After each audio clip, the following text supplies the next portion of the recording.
Longing for a Disney cruise when travel restrictions are lifted? Well, your wish may come true. Disney Imagineer Sachi Handke joins us now from Orlando with more on Disney Cruise Line's brand new ship. Good morning. Good morning, Annette.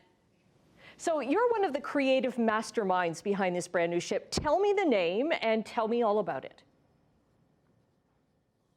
There will be no other ship at sea like the Disney Wish. We're so excited to bring her to life. We're bringing to life more Disney stories than ever before. Whether you're a fan of Star Wars or Marvel or Pixar or Disney, there's something on board for everyone. And this is going to be the 5th ship in the fleet. How is it going to differ? First of all, in size, I understand it's going to be a little bit larger than the Dream and the Fantasy. Well, you know, honestly, it's comparable to the Dream and Fantasy, just a little bit slightly wider because we want to pack a little bit more magic in there for everyone. And one thing that we're doing that's really, really unique to the Disney Wish is we're giving her her own unique identity. We're taking the theme of enchantment as our central motif. So from the moment that guests step on board into our grand hall, they'll be entering this castle space. It'll feel like you're stepping into a palace. If you think about it, our parks each have a central icon, so we wanted to give Disney Cruise Line its own central icon, and what better one to choose than a castle, a palace. So we're bringing those fairy tales to life from the moment you step on board.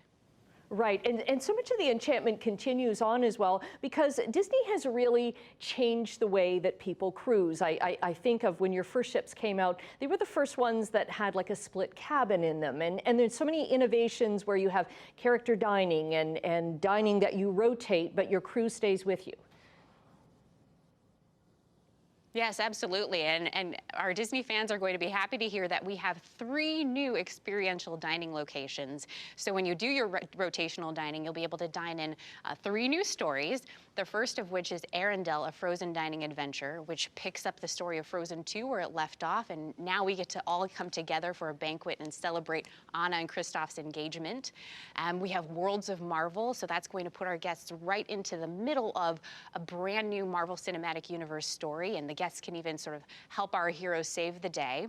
And then we have 1923, which is inspired by the classic era of Disney animation. And as guests dine there, they'll be able to see how animation has evolved throughout the years.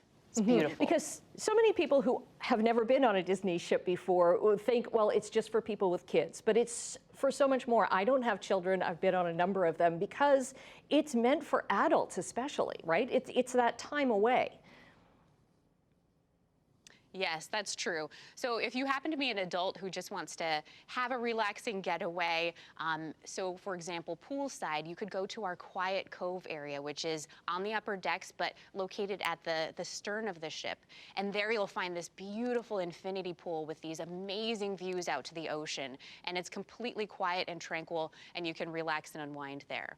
If you feel like you need a little bit of pampering, you can go to Senses Spa, and you can book a spa or beauty treatment there. Or if you're like me and you want to have a little bit of an immersion into a story from Star Wars, you can go to Star Wars Hyperspace Lounge, which is a lounge area where it's the moment that you step in, you'll feel like you're stepping onto a yacht class starship, and you're going to travel through hyperspace to Endor, to Mustafar, to Tatooine, and as you travel, you'll be able to sip on some grown-up beverages inspired by those stories. Very cool. Any idea of when the Wish is going to set sail for the first time? Yes, the Disney Wish's maiden voyage will be June 9th, 2022, and guests will be excited to learn that they can start booking. Booking will open to the general public next month, May 27th. So if you go to disneycruise.com, you'll find out all the information you need to know about how to book your trip. Okay, thank you, Sachi. My wish is to meet you on board one day. Oh, I will be there, Annette. Just let me know when and where. Okay, thank you.